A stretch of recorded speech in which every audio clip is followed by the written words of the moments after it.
오늘 소개해드릴 물건은요, 구리시 교문동에 있는 원룸 건물이 되겠습니다.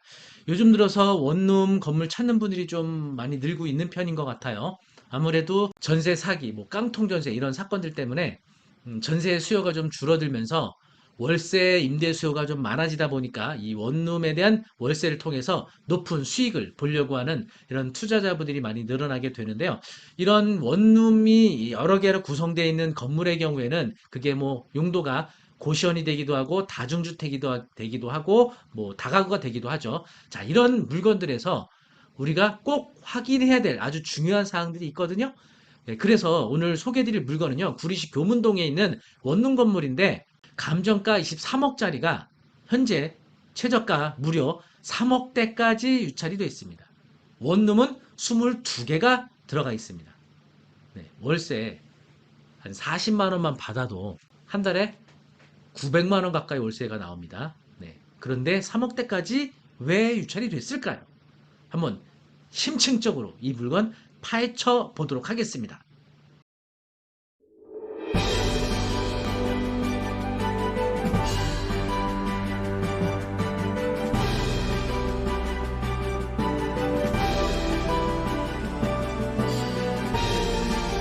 어떤 분들은 임대 수익을 원하시는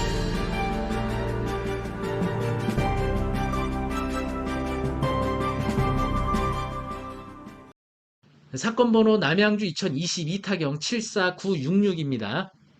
구리시 교문동이고요. 감정가는 23억 6,375만 5,100원, 현재 최저가 3억 9,727만 7천원입니다. 토지는 약 49평 되겠고요. 매각일은 11월 23일입니다. 네, 물건 위치는 바로 이쪽에 위치하고 있고요. 북쪽으로는 여기 구리역이 있습니다. 그래서 구리역하고 멀지 않은 곳에 있고, 여기 이제 교문초등학교 있고, 이쪽에 주택가 쪽에 위치하고 있는 물건이 되겠습니다. 위치는 뭐 나쁘지 않습니다. 어느 정도 임대 수요가 활발할 수 있는 그런 지역 내에 있는 물건이고요. 자, 먼저 물건 명세서 보시면 여기 등기된 부동산에 관한 권리 가처분으로 매각으로 그 효력이 소멸하지 아니한 건 난해 1구 1번, 3번, 4번, 5번, 6번, 7번 입찰권 등기는 전액 변제되지 못하는 경우 말소되지 않고 잔액이 매수인이 인수됨 이렇게 돼 있죠. 보통 이런 경우는 대항력 있는 임차인일 문제라고 보시면 되겠죠. 자, 그리고 공부상 2에서 5층, 9층은 제2종 근린생활시설 사무소인데 주택으로 불법 용도 변경 돼 있죠? 그리고 6에서 8층은 공부상 다중주택이나 다가구 주택으로 불법 대수원된 것으로 등재되어 있음 위반 건축물 이렇게 되어 있네요. 그래서 총 22가구로 현재 현황상 이용 중에 있다는 거죠. 감정평가서에 있는 내부 구조 도면 보시면은요, 2층에서 5층까지는 원래 사무소가 이렇게 3개로 되어 있는데 요거를 주거용으로 불법 용도 변경해서 사용하고 있는 거죠. 그래서 2층, 3층, 4층, 5층 이렇게 총 4개 층에 대해서 원룸 12개 호로 이용 중에 있는 거고요. 그리고 6층에서 8층까지도 이렇게 다중주택으로 되어 있는 거죠. 이게 원래는. 다중주택으로 되어 있는 것을 각 원룸 구조로 3개로 나누어서 임대를 놓고 있는 겁니다. 그래서 6층에서 8층까지 총 9개 호로 원룸 임대를 놓은 거고요. 9층의 경우에는 단독으로 사무소를 역시 주택으로 불법 용도 변경하고 있는 겁니다. 내부 사진인데요. 보시는 것처럼 네, 이렇게 각 출입문이 별개로 이렇게 다 되어 있죠. 자, 건축물 대장을 보시면요. 이렇게 위반 건축물 되어 있죠. 용도를 보시면 2층 근린생활시설, 3층, 4층도 모두 근린생활시설 사무소로 되어 있습니다. 근데 보시면 위반 건축물 사항이 근린생활시설을 주택으로 불법 용도 변경돼 있죠. 2, 3, 4층 모두. 그래서 근생을 원룸으로 임대를 놓는 위반 사항이 있는 거고요. 건물은 2017년도에 사용 승인 받은 거네요. 그리고 5층의 경우에도 근생 사무소고요. 6층부터 8층까지는 다중주택. 다중주택의 경우에는요. 독립된 주거 형태를 갖추지 아니한 것이라 그래서 욕실은 갖춰도 되지만 취사시설은 갖출 수 없거든요. 각 호수별로. 네. 자, 그리고 9층의 경우에도 근생 사무소입니다. 여기 보시면 다중주택을 다가구 주택으로 불법 대수원한 사항이 이렇게 표시가 되어 있죠. 이제 위반 건축물로 등재가 되면 이행강제금이 엄청나게 부과가 될 겁니다. 네, 사실 뭐 우리나라에 있는 이런 원룸 건물들이 위반 사항이 없는 건물이 사실 거의 없다고 봐도 될 것 같아요. 뭐 방 개수를 늘린다든지 다중주택에 취사슬을 넣는다든지 또는 근생을 원룸 형태로 임대를 놓는다든지 뭐 이런 형태의 위반 건축물은요. 뭐 우리나라 거의 전역에 다 이런 물건들이 너무나 많다고 볼 수가 있겠습니다. 그래서 이제 위반 건축물로 등재가 되면 이제 이행강제가 부과가 되기 때문에 원상복구 하던가 이행강제를 계속 부담을 하면서 계속 유지해 나가던가 이래야겠죠. 어쨌든 이제 이런 문제가 있어서도 유찰이 되고 있긴 한데 그래도 월세를 900만 원 받고 이행강제금을 납부해도 수익이 날 만한 금액인데 왜 3억대까지 처리되고 있느냐? 단순히 위반 건축물의 문제만은 아니다라는 거죠. 자, 또 어떤 문제가 있는지 한번 알아볼 건데요. 자, 이 물건에는요, 다수의 20명이 넘는 임차인들이 있는데 이 임차인들에게는 최우선 각 보증금에 따라 배당이 결정이 될 텐데 대항력이 있는 임차인이 보증금이 전액 변제되지 아니하면 부족한 보증금을 낙찰자가 인수를 하게 되는 거겠죠? 그러면 만약에 4억에 낙찰받아도 인수할 보증금이 10억이면 10억을 부담하게 되니까 낙찰 4억, 인수하는 보증금 10억이면 14억에 취득하게 되는 거죠. 대항력 여부를 먼저 잘 판단을 하셔야 되고 각 임차인들이 배당을 과연 받을 수 있느냐 없느냐 이것도 따져야 됩니다. 그런데 보통 이제 이렇게 그 원룸 건물의 경우에는요, 전세 임차인이라 하더라도 최우선 변제에 해당하는 임차인이 많거든요. 최우선 변제에 해당이 되면 보증금을 일정액을 먼저 배당을 받을 수가 있게 됩니다. 자, 그런데 이 최우선 변제 배당에 관해서 사실 굉장히 복잡하고 어려운 사항들이 있거든요. 그래서 퇴임 경매 그리고 지지 옥션에 나타나는 최우선 변제 배당 분석과 제가 새롭게 분석한 배당 비교해 보도록 하겠습니다. 퇴임 경매와 지지 옥션은 최우선 변제 배당을 어떻게 했는지 왜냐하면 이거를 잘 분석을 해내야 낙찰자가 정확하게 얼마를 인수하게 되는지 알아낼 수 있거든요. 네, 자, 잘 집중해서 최우선 변제 과연 어떻게 분석을 해내야 되는지 한번 알아보도록 하겠습니다. 자, 먼저 주택임대차 보호법상 최우선 변제 적용 범위를 먼저 보여드리면은요. 이렇게 날짜가 나와 있는데 이 날짜는 요 최선순위 담보권 설정 일자를 기준합니다. 예. 임차인이 전입 신고한 날을 기준으로 결정되는 게 아니에요. 왜냐하면 담보권보다 먼저 배당을 받아야 되기 때문에 담보권자가 미리 예측을 할 수가 있어야 돼요. 그래서 담보권 설정한 날을 기준으로 최우선 변제 금액이 결정되는 겁니다. 지역에 따라. 그죠? 그리고 적용받은 소액보증금과 경매 절차에서 받게 되는 소액보증금이 표시가 되는데 시간의 흐름에 따라 계속 개정이 되어 왔고요. 가장 최근에 2023년도 2월 21일 이후에 담보권 설정된 물건의 경우에는 서울의 경우 1억 6,500만 원 이하일 때 5,500만 원 최우선 변제가 되는 겁니다. 최우선 변제 배당 원칙을 좀 보여드리면 주택임대차보호법 시행령 11조 먼저 보시면요. 11조에 우선 변제받은 임차인은 보증이 다음 각호 구분에 의한 금액 이하인 임차인으로 한다 돼 있죠. 서울은 1억 6,500만 원. 이게 2023년도 2월 21일 날 개정된 겁니다. 수도권 과밀 억제권용은 1억 4,500만 원 이렇게 돼 있고요. 10조에 보시면 우선 변제를 받은 보증금 중 일정액의 범위는 다음 각호의 구분에 의한 금액 이하로 한다. 서울은 5,500만 원 이하. 다시 말하면 서울의 경우에는 보증금 계약 금액이 1억 1,500만 원 이하인 임차인만 적용을 하고 경매 절차에서 5,500만 원을 가장 최우선에서 배당을 해주게 된다 이겁니다. 자, 그런데 부칙에 보시면요. 당시 존속주인 임대차 계약에 대해서 적용하되 이영 시행 전에 임차주택에 대하여 담보물건을 취득한 자에 대하여는 종전의 규정에 따른다 이렇게 돼 있죠. 보증금을 상향을 시키되 그 전에 담보권이 설정된 경우에는 그 담보권 설정일을 기준으로 한 보증금을 배당을 해주게 된다. 최우선 변제가 결정이 된다는 겁니다. 그렇죠? 그래서 최우선 담보물건 설정일을 기준으로 최우선 변제 보증금이 결정이 되는데 여기서 말하는 담보물건은 뭐냐? 이 담보물건에는 우리가 흔히 알고 있는 근저당, 담보가 등기 뭐 이런 것들을 말하는 거거든요. 가장 대표적인 건 이제 근저당권이겠죠. 그런데 최근에 이 담보권에 대한 새로운 판례 그리고 새로운 규정 계속 나타나고 있거든요. 자, 어떤 권리도 이 담보물건에 속하게 되는지 그걸 알아보도록 하겠습니다. 대법원 2007-456입니다. 주택임대차보호법 제3조의 2항은 대항요건과 계약 증서상의 확정일자를 갖춘 주택임차인에게 부동산 담보권의 유사한 권리를 인정한다는 취지로서 그러니까 확정일자 받은 임차권은 담보권의 유사한 권리로 인정을 한다라는 대법원 판결도 있었고요. 그리고 이거는 지방법원의 판결인데 창원지방법원 판결입니다. 자, 이것도 이제 최우선 변제에 관한 소송이었는데요. 담보물권을 취득한 자의 우선 변제권을 가진 임차인이 포함되는지 여부예요.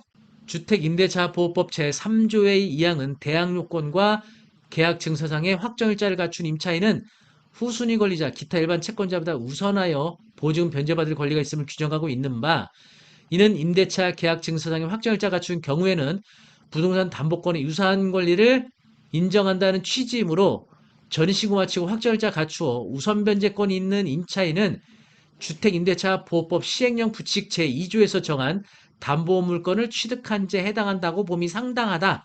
이렇게 돼 있어요. 네, 어떻게 영상 보시다가 어렵다고 나가시면 안 됩니다. 잘 집중하셔야 돼요. 자, 최우선 변제를 위한 임차인은 각 지역별로 또 최우선 담보권 설정일을 기준으로 정해져 있죠. 왜 최우선 담보권을 기준으로 하는지 아까 설명드렸지만 담보권보다 먼저 돈을 임차인에게 빼줘야 되기 때문에 그네당 나갔을 땐 임차인이 없었단 말이에요. 나중에 들어온 임차인이 경매됐을 때 그네당 돈을 뒤에 들어온 임차인이 돈을 먼저 빼가게 되잖아요. 그럼 이 그네당 거자 피해볼 수 있잖아요. 근데 임차인이 근저당 설정하고 1년 있다 들어올지 5년 있다 들어올지 이거 예측하기 힘들잖아요. 그러니까 최우선 변제 배당받게 해주는 금액은 근저당권자가 설정하는 날 확정해 주는 거예요. 그럼 근저당권자가 대출 나갈 때 이후에 언제 임차인이 들어오든지 간에 경매 절차에서는 최우선 변제로 배당을 나보다 얼마가 먼저 빼가겠다라고 예상할 수가 있잖아요.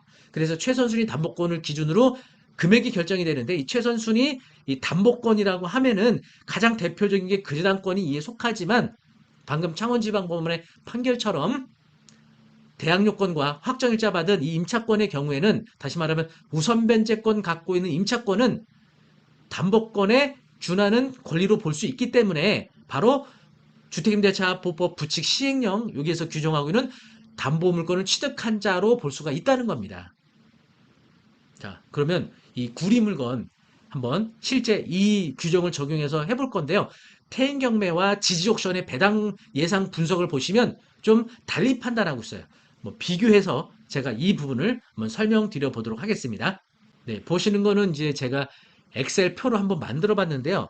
좌측에 보이는 게 태인경매, 우측에 보이는 게 지지옥션 배당 분석이에요. 자, 먼저 태인경매 배당 분석부터 보시면은요. 각 호수별로 보증금이 이제 이렇게 제가 다 메모를 해놨는데 최우선 변제 배당 금액을 기준일을 뭘 삼았냐면 강제경매 2022년 9월 26일로 잡았어요. 사실은 이 부동산에 근저당이 있거든요. 태인경매는 뭐 이제 다 그런 건 아니지만 이 부분에 좀 오류가 있어요. 강제경매 개시 결정을 잡으면 안 되죠. 이 부동산에 근저당이 있는데 어쨌든 태인경매는 그래서 각 호수별로 847만 원. 이게 왜 847만 원이 나오냐면 2022년도 9월 26일 기준한 구리의 경우에는요. 2022년도에 속하는 구리는 여기 수도권 억제권역이거든요. 1억 3천만 원 이하일 때 4,300만 원 최우선 변제되는 거예요. 그래서 1억 3천 여기 임차인들 보면은 전부 다 보증 금액이 다 1억 3천 이하인데 이 901호만 1억 8천이에요. 이 사람만 최우선 변제가 안 되고 나머지는 다 최우선 변제인데 4,300만 원씩 22명이 배당을 받으려면 낙찰 현재 최저가 기준에서 3억 9,700을 초과하게 되거든요. 그래서 최우선 변제는 매각 대금의 2분의 1 돈에서 배당이 되거든요.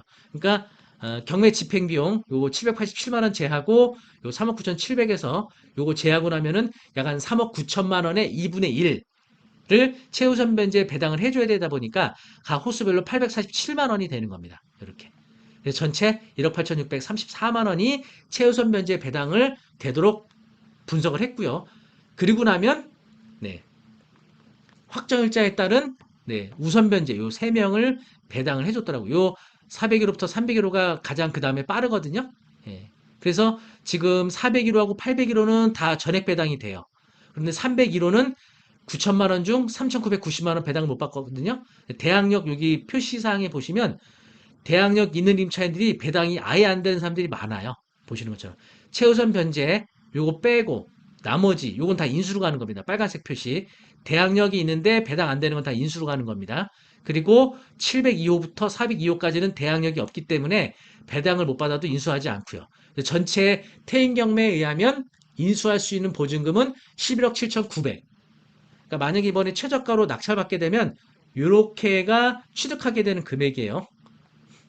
그러면 합치니까 약 한 15억 7천에 취득을 하게 되는 거죠. 이번 최저가에 낙찰받게 되면.